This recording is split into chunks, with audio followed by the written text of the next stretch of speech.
उनका ये बयान काफी विवाद पैदा करने वाला है। ओवैसी ने सोशल मीडिया पर एक वीडियो अपलोड किया। इस वीडियो में वो ये कहते नजर आए कि 6 दिसंबर के दिन जो लोग भूल जाने को कहते हैं, मैं उनसे कहना चाहता हूं, तुम्हारे बाप या मां की मौत को भूल सकते हो क्या? ये विवादास्पद बयान दिया है उन्होंने 22 जनवरी की तारीख, जब पूरा देश राममय था। कोई 6 दिसंबर की बात नहीं करता, कोई जीबी पंथ की बात नहीं करता, कोई डिसेस की बात नहीं करता। और जब आप इन तमाम सियासी जमातों से पूछेंगे क्यों नहीं बात करते, तो बोलते अरे भूल जाओ ना भाई तुम लोग। मैं इन लोगों से पूछ रहा हूं, तुम्हारी बाप की मौत को भूल सकते क्या? तुम तुम्हारी मां की मौत को भूल सकते क्या? आप एक सिस्टमैटिक तरीके से इस मस्जिद को छीन लिए और कई इश्यूज पैदा हो गए। ओवैसी ने कहा कि बाबरी मस्जिद तोड़कर राम मंदिर बनाई गई है, ये हम कैसे भूल सकते हैं। तो किसी पत्रकार ने उनसे पूछा कि आप ऐसे कैसे कह सकते हैं, तो उन्होंने कहा कि क्या आप अपने बाप की मृत्यु को भूल सकते हैं या आप अपनी मां की मृत्यु को भूल सकते हैं? तो मैं ओवैसी से ये पूछना चाहता हूँ कि यही तो तुम्हें समझने की आवश्यकता है कि हम हमारे बाप को कैसे भूल सकते हैं। हमारे राम के 44 पीढ़ियों ने अयोध्या में राज किया है और वो सभी यहाँ पर राज करते हुए अपने वैकुंठ धाम को पहुँचे हैं। ओवैसी साहब, आपके कौन से बाप ने यहाँ पे राज किया है? खैर छोड़ो इन बातों को, आज तो जश्न मनाने का दिन है। आज हम हमारी वीडियो में सिर्फ राम के बारे में बात करेंगे दोस्तों। तो दोस्तों, सदियों की प्रतीक्षा के बाद हमारे राम आ गए हैं। आज 500 वर्षों बाद रामलला यहाँ लौटे हैं और जिनके प्रयासों से हम आज का यह स्वर्ण दिन देख रहे हैं, उन्हें हम कोटि कोटि नमन करते हैं। इस युग में रामलला के यहाँ वापस आने का इतिहास जो कोई भी श्रवण करेगा उसके सारे दुख दर्द मिट जाएंगे। इतना इस इतिहास में सामर्थ्य है। तो मेरे साथ बोलिए सियावर रामचंद्र की जय। आज हमारे राम आ गए हैं। राम मंदिर जिसका कई सदियों से इंतजार किया जा रहा था, यह मंदिर अपने आप में ही एक इतिहास है। इतना भव्य मंदिर बनाया गया है, यह बेहद ही अद्भुत कार्य है। मैं दैवीय अनुभव महसूस कर रहा हूँ। मैं इस दिव्य चेतनाओं को नमन करता हूँ। मैं प्रभु श्री राम से आज क्षमा याचना भी करता हूँ। हमारे पुरुषार्थ और हमारे त्याग तपस्या में कुछ तो कमी रह गई होगी, जो हम इतनी सदियों तक ये कार्य नहीं कर पाए। आज वो कमी पूरी हुई है। मुझे विश्वास है कि प्रभु राम आज हमें अवश्य क्षमा करेंगे। जय श्री राम। यह मंदिर एक देव मंदिर नहीं है। राम भारत की आस्था, विचार, चेतना, चिंतन, प्रताप, प्रभाव और आधार हैं।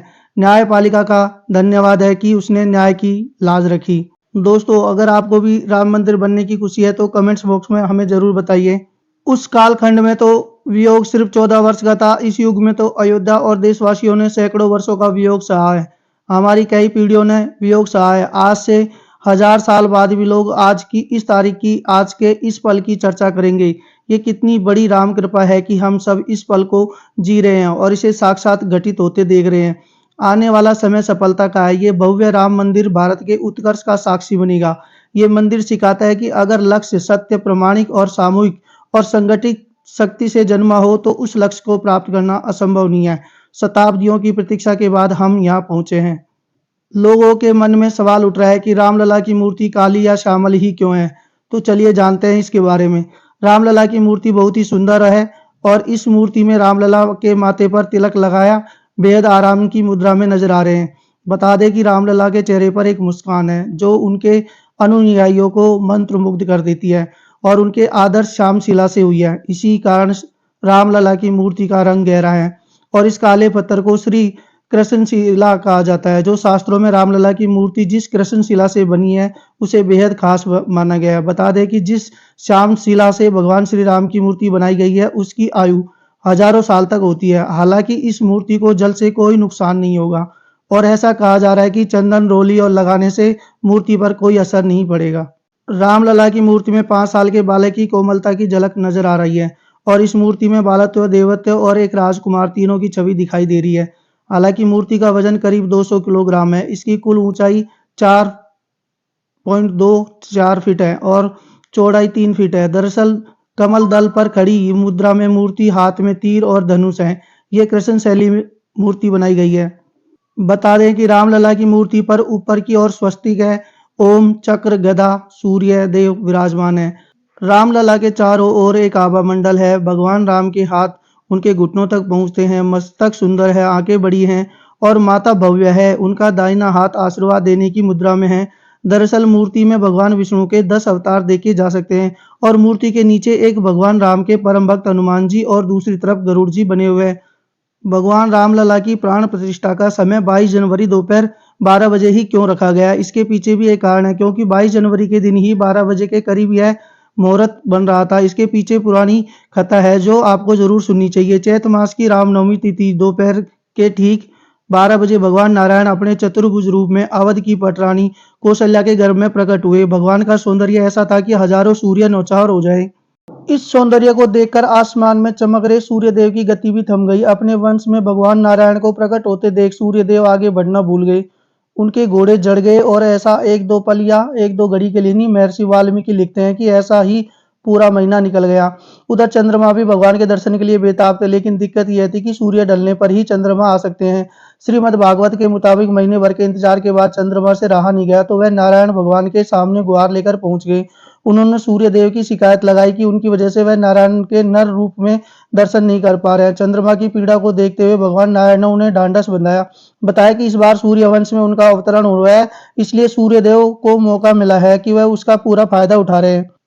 चूंकि उस समय मौसम परिवर्तन होता है, बावजूद इसके सूर्य की किरणें एक ही स्थान से पृथ्वी पर लंबवत पड़ने की वजह से तेज गर्मी का भी एहसास होता है।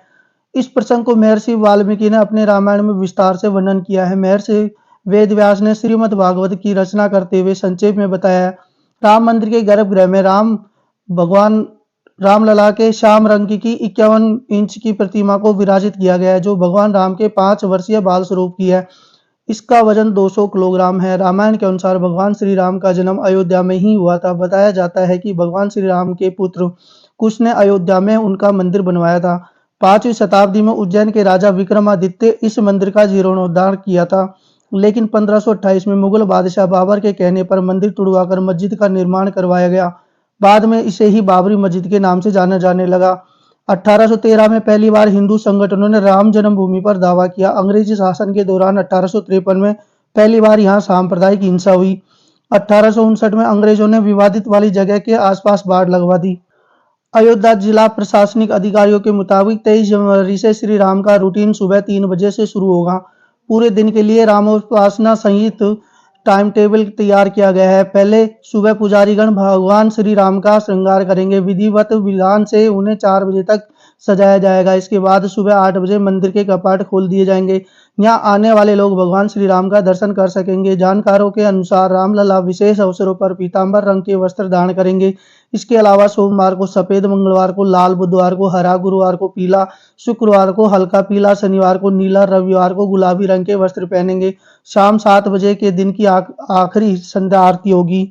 जानकारी के अनुसार दिन भर में 5 बार भगवान श्री राम की आरती की जाएगी। दोपहर करीब 1 बजे से 3 बजे तक दर्शन बंद रहेंगे।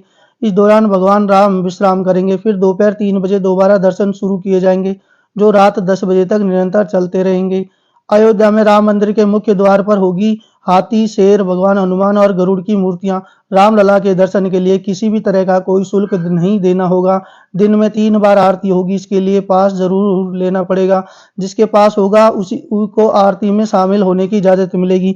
तो दोस्तों, आपको ये वीडियो कैसी लगी कमेंट्स करके जरूर बताएं। अच्छी लगे तो वीडियो को लाइक करें, शेयर करें और हो सके तो चैनल को सब्सक्राइब करना ना भूलें। जय श्री राम।